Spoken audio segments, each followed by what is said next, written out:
Ross here. Good evening. I hope you're well. It's October already. People watching here in the UK. The dark nights are drawing in. So I hope you're well. Just like to talk to you about questioning, probably the most frequently used teacher instructional intervention in our classrooms on a day-to-day basis. And one of the earliest historical accounts that at least I can try to find in some initial research often dates back to Socrates. And I've got a little bit of research here before I share some strategies. So here it is here. Let me just pop that up on my screen. So a little case study written 2009. And what it is kind of suggesting is the questions are process that obviously helps students or helps teachers ask questions, help us reflect, help students think critically about subject matter. I guess the question is, how many questions do we pose in day-to-day lessons? What makes a good question? Are all our questions effective, etc.? There's a study that they reference in here by Levin and Long in 1981 that reported that teachers ask as many as 300 to 400 questions daily.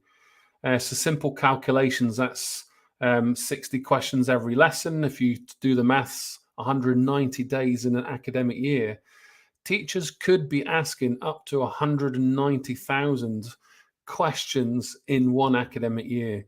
So in my new book, Guide to Questioning, which is published next September, part of the research that I'm kickstarting this term is to visit classrooms and schools across the UK. So in my newsletter, I'm going to be putting out a call to teachers that are interested in taking part in some simple observations to tally questions that are posed and then the constructs of questions, how they're framed.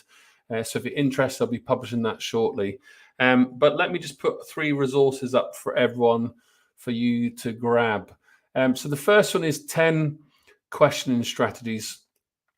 We know questioning is a key tool for teachers, and through questioning, teachers can gain an insight into what pupils know, that phrase, check for understanding.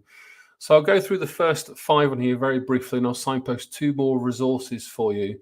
The first one there on the screen, make a statement, ask the students to agree or disagree with you, justifying their response. For example, I believe chickens used to fly or they can fly is an interesting way to get some questioning taking place in the classroom. Idea 2, that collective response, particularly with group work, it's important to assign roles. So you scribe, you do the talking, you do the reporting back, nominating different students, particularly vulnerable students, so there's a collective responsibility, a collective response for the class. Another useful technique, scan the room. We do it through nonverbal signals, through our body language. It helps us develop a secure overview of all our pupils, who's in front of us. It's personal, but I would probably advocate refrain from maybe stating a student's name. Keep the person's name back, pose the question, create the conditions. That ensures all students think about your question, not just one. Then the 4th one, paraphrase. So this helps with cognition, cognitive load. As you walk around, pose a question, rephrase what a student says so the rest of the students understand. You might want to add more detail, more knowledge, or paraphrase it and make it a bit more student friendly. This also ensures all students hear the key information, particularly when a student might whisper. Number 5, probably the worst thing a teacher can use in the classroom, and I have been guilty of this thousands of times. Avoid who can tell me or who wants to explain at all costs.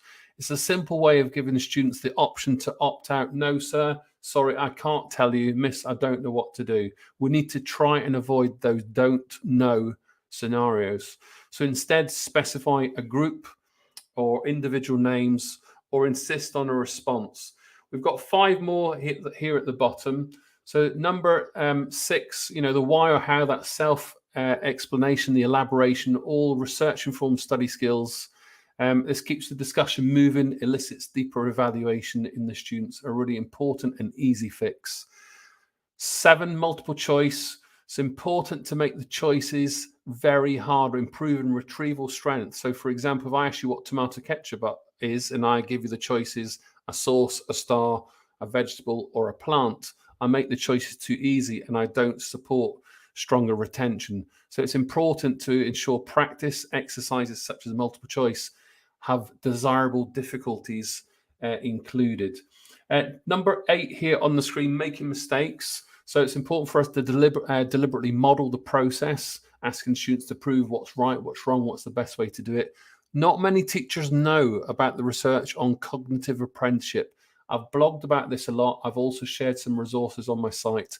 In my new book, Guide to Memory, I've written about it. And in the research that I've gathered, probably 10,000 bits of data or so from teachers that took part in the research, very few are comfortable or know what it is. Whereas cognitive load theory, we're very familiar with this. So do look up cognitive apprenticeship, particularly in the reference to number 8 here on the screen.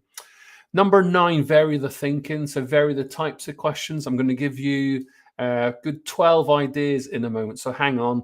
The question matrix on my website, probably the most popular resource. However, when I visit schools, so this is moving outside of the Twitter bubble particularly, not many people have seen it or heard of it. And it's hard for us all to keep up with lots of resources.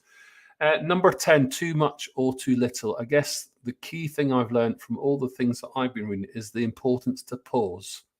So think cognitive load theory, plan key questions, check for understanding and elicit thinking, draw it out. This data should shape the direction of the lesson and what should happen next. So there's your first 10 ideas. You can download this with lots more information behind the scenes if you're interested. The second resource I have for you here is 7 ways to design some questioning strategies. So let me just put that up here on the screen. So the first one is designing task-based questions. These are designed to answer the question. So for example, an explicit question with a task. So an example of some questions like this might include, how many pockets are there on a snooker table? Why does the earth rotate through night and day? Can you walk from London to Berlin, etc.? So that gets students straight off into an activity. A thesis type question, these kinds of questions are to pose a hypothesis, to elicit thinking, and perhaps a position or a view. So, for example, who did the Romans fight with? Should Britain have left Europe? Is misinformation a made-up theory? Or as an example. Question 3, meta-type questions. So meta-type questions here, philosophical concepts which lead to further questions, probably one of my favorites. So is breathing clean air free? Why is an orange named the color orange, but a banana not named yellow? Did the chicken come first? Did the tin or the tin opener come first? Those types of questions. This is a really good one for teachers in classrooms, the start, set, research questions. So you start the lesson, kids research, then they set it to end and report back. So for example, we might say to kickstart a debate or to help provoke students' thoughts as they leave a classroom, or pose to elicit inquiry during or after the lesson. Perhaps it could be anecdotal, or, for example, why did President Donald Trump not attend Biden's inauguration? So you could go off and do the research and report back. The next idea, I've got 3 more for you before I finish off. Empirical questions. So these types of questions are largely factual statements that require checking. So some examples: how many biro pens are there in your classroom? How many moons does Jupiter have? Is a panda bear more black or more white in color? And students tend to really enjoy those. Multiple choices are already mentioned, so they need to be tricky rather than easy. So they're good for setting an agenda, great for starting a lesson. They're good for suggesting things that students may not ask themselves. You can hide the options before revealing the choices. You can include silly options, but I would try to avoid this because you're not going to improve retrieval strength. And you can give 2 possible options also that could be right answers, which are great for discussions throughout the lesson. The last one, your implicit or explicit, your closed questions. So kind of statements are obviously good here. So some examples: what is a letter?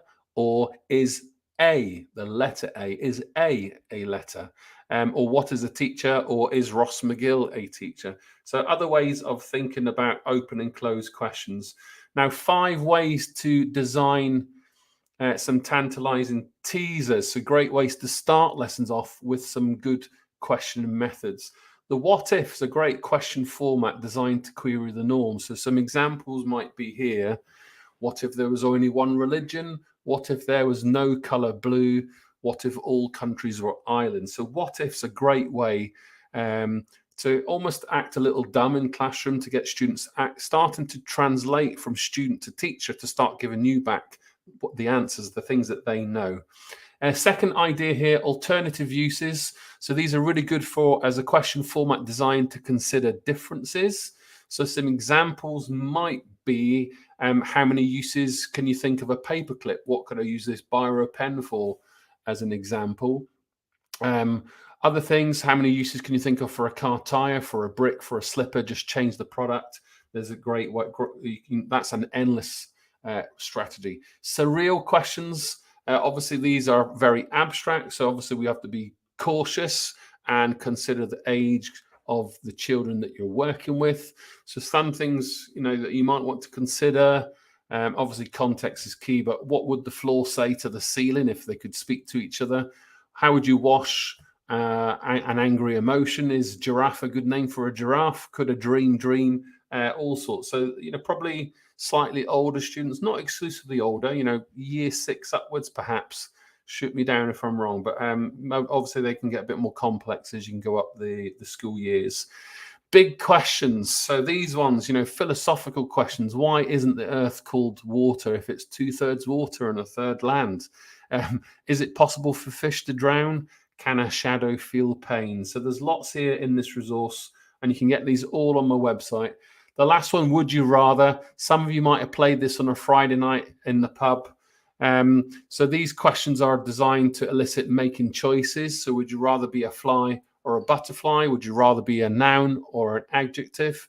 Would you rather play 12 instruments or 12 languages? Or would you rather be putting your feet up or watching Ross on a live stream? So I'm going to leave it there.